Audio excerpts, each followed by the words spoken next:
dear colleagues and friends. My pleasure and my honor to welcome you this morning on our premises. I love saying you are playing at home because this is your place where it belongs to you. You can come at any time you want to use our facilities, to use our documentation center, to use, if you are in Port Louis, between two coverage, or you want to come and work. I say it every time, you're welcome here. Just give a ring to our administrative officer, Kalel, who would welcome you and try to respond to whatever needs you have. So, we thank Mauritius Africa FinTech Hub for hosting this workshop. It's more a kind of awareness training session on a very topical issue, FinTech, finance, technology, how the world now, about the latest trends, innovation in FinTech. And as you know, it is a complex issue. It appears to be gaining a lot of importance and interest in our economies, but also in the industry and in society at large.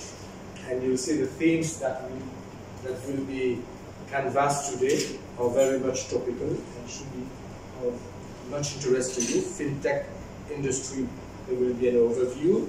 The role of digital technology in achieving financial innovation in Mauritius and Africa, the scope for digital technology to promote financial development and inclusion, growing use of blockchain and AI technologies in the financial industry, and regulatory and public policy responses to I'm sure you will have some questions for our resource persons today.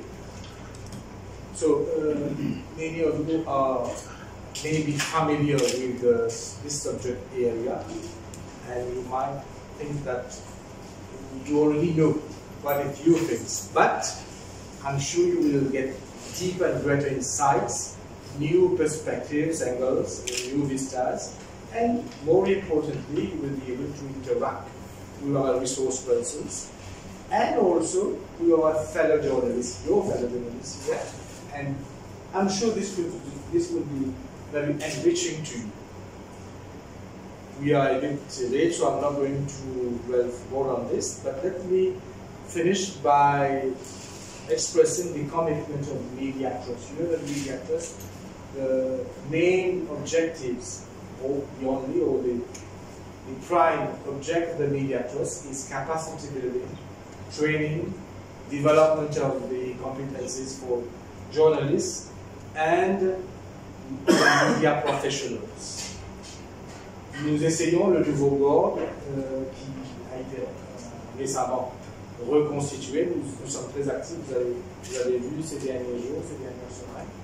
Nous avons ouvert plusieurs chantiers. Nous avons rencontré les rédacteurs en chef. Nous organisons des activités avec nos partenaires, mais de fortes activités, avec le peu de ressources que nous avons, mais nous essayons bien sûr de travailler dans l'intérêt des journalistes et des professionnels des médias.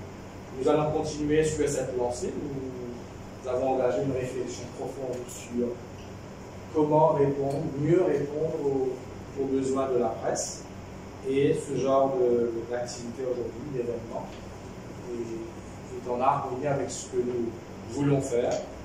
Et nous avons demandé à vos rédactions en chef, à votre direction, de nous proposer également leurs idées, et nous allons venir de l'avant.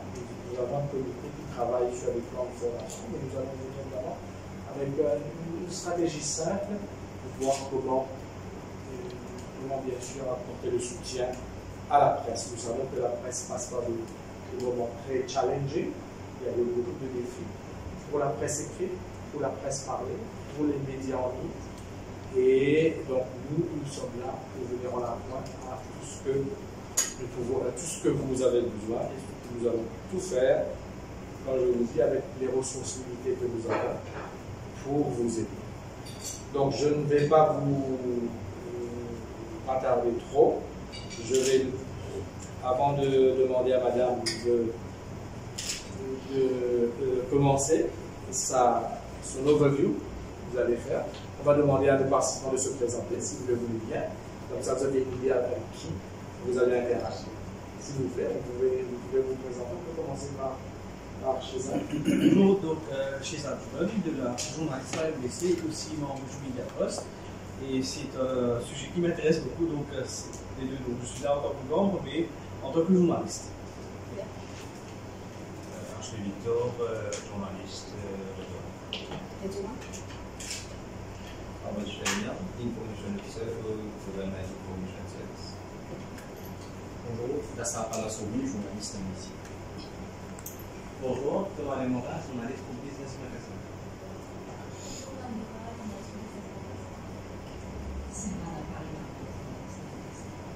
Donc on est très content d'être là. Pour ceux qui ne me connaissent pas et qui ne connaissent pas l'association, bon, je vais passer sur une introduction juste après, mais je vais commencer directement avec le sujet. N'hésitez pas à m'arrêter s'il y a des questions, et puis on va avancer. Donc, on va commencer déjà par, ça peut sembler bête, ça peut sembler vague, par une simple définition de qu'est-ce que la fintech. Right? On paper, by definition, et ça vous trouverez plein de ressources en ligne sur qu'est-ce que la fintech veut dire, what fintech means and what it's essential for financial technology. It refers to the use of technology to provide financial services to consumers and businesses. Right? Traditional financial institutions and startups are both competing and constructively working together to develop and deploy innovative financial products, services, and processes. Une simple phrase qui veut tout et parfois rien dire, right? So I would like to start by a question to the group here. What does innovation mean? Right? Donc je peux choisir des gens au hasard. Or we can have whoever wants to start first to share their thoughts on what does innovation mean. Dans le sens le plus large du terme, n'importe quelle industrie, we're talking about innovation. What does innovation mean? Anybody would like to share their thoughts? S'adapter, inventer en fonction de la situation, d'une part, mais en fonction aussi d'un nouvel environnement et de la demande, si je peux le dire ainsi. Oui. Est-ce que quelqu'un souhaiterait rajouter là-dessus? Étymologiquement, c'est changement.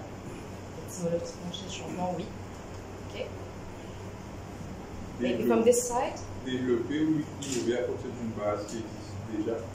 Très bien, très bien. Est-ce que quand on dit que quelqu'un a innové dans le XVIIIe siècle et on dit qu'on est en train d'innover aujourd'hui au XXIe siècle, est-ce que le sens du mot il est toujours le même?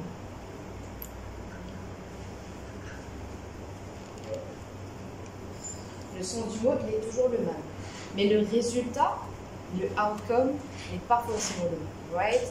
Pourquoi? Parce que la situation est différente. The state of affairs is different. Obviously, ce qu'on est en train de travailler avec et en train d'innover à partir d'eux va nous apporter de nouveaux résultats. Right? So, if we take this to the next step, what does innovation mean in the context of financial services? Donc là, je vais, une nouvelle fois, une nouvelle question. Prenons aujourd'hui le présent. What does innovation mean in the context of financial services? Quelqu'un qui n'a pas répondu avant, qui souhaite se lancer? Là, je vais commencer à choisir les gens. Des nouveaux produits. Des nouveaux produits, oui. Financiers. Peut-être légèrement améliorés comparé à les offres qu'il y avait dans un secteur passé. Prenez un exemple et développez là-dessus. Disons par avant, pour aller avoir un loan, il fallait aller à la banque. Maintenant, on a ça sur un smartphone. Donc c'est une amélioration, le client n'a pas bougé jusqu'à une certaine étape. Parce qu'il fallait aller signer les papiers, et ensuite, il n'y a pas cette étape d'aller s'asseoir, customer service, aller expliquer les raisons ici, etc. Ce sont laptops ou un outil informatique qui peut faire la demande automatique. That is a good example. Merci. Quelqu'un qui souhaiterait partager? En d'autres mots, faciliter les transactions, rendre les choses plus fluides. Plus facile. Oui. dans le sens très large du terme. Voilà. D'autres exemples, d'autres idées qui viennent en tête. Ça peut être n'importe quel exemple qui vous vient en tête. Donc, quelques indices. Vous êtes, vous, en tant que consumer, right, of the financial industry. Vous avez l'aspect business to business du financial services. Et vous avez toute la partie plus élevée, national level and governmental inter-country exchange in terms of wealth and money. Right? Donc, il y a plusieurs niveaux où on peut percevoir le développement de l'industrie. Je passe au prochain slide.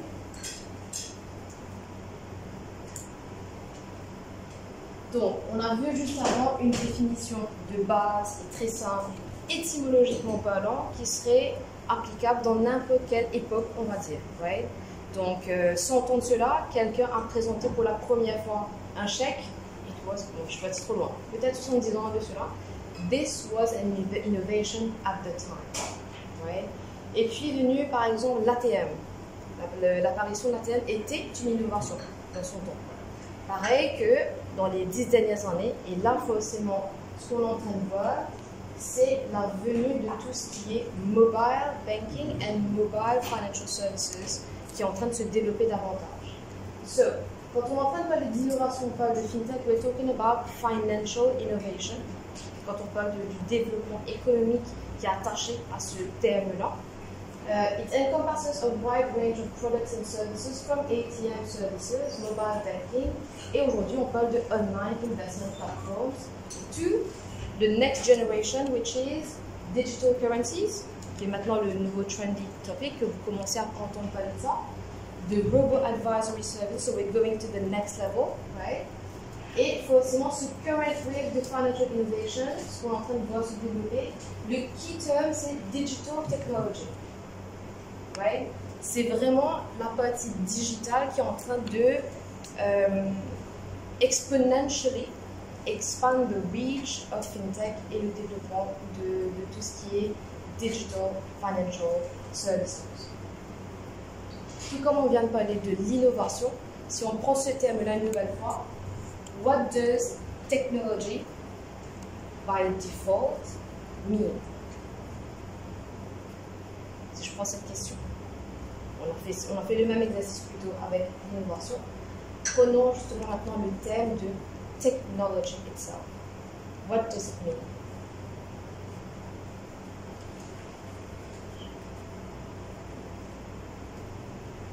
Je vous choisis au hasard. L'utilisation d'une technique pour pouvoir réduire un impact.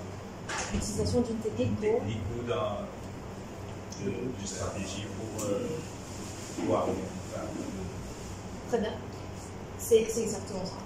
C'est, encore une fois, étymologiquement parlant, c'est un terme qui est applicable dans n'importe quelle industrie pour désigner n'importe quel process mécanique to get to some result, right? Donc, quand on parle de fintech, on parle de financial innovation.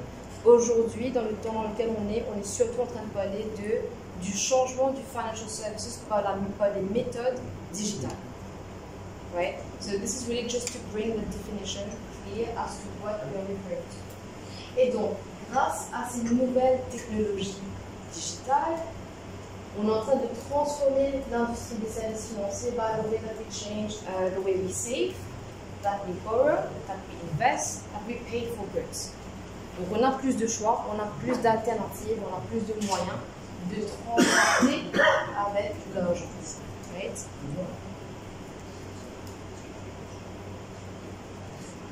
C'est visuel, justement, donc quand on vous parle justement de la fintech, part of the work that we've done at the level of the association, donc la petite parenthèse, on a été créé en 2018 et justement notre main goal has been to see, to study what does fintech mean déjà globalement and what does fintech mean for Mauritius. Right? Donc déjà il faut comprendre tout la large gamme de cette industrie-là, apporter une définition à ça, comprendre l'écosystème et puis le deuxième step c'est de voir en fait pour Maurice qu'est-ce qu'on peut en faire. Okay?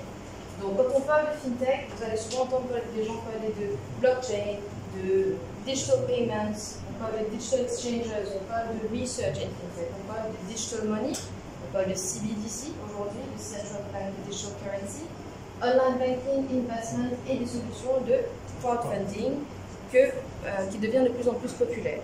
C'est peut-être là un peu des fois la source de la confusion, des gens qui parlent de fintech pour dire ça et ça. C'est parce que ça fait partie de l'univers de tout ce qui est financial technology. Right? Donc, as journalist, si ça peut vous aider dans cette optique-là, quand on commence à vous parler de fintech, vous pouvez drill down pour dire, ok, fintech c'est large, mais de quelle sub-industry are you talking about? Right? Quelle est la filière exacte? What is the niche that the person that you're interviewing or the company that you're working with is specializing in? Donc là, vous pouvez vraiment aller dans chaque silo of specialization. Right? Donc, je vais passer un peu vite, on est déjà 36. Je pense qu'on va vous partager les slides aussi. Oui. Le fintech, ce n'est pas ça humain, c'est aussi un blockchain, le blockchain qui vient avec. Alors, contexte, pour vous donner le picture.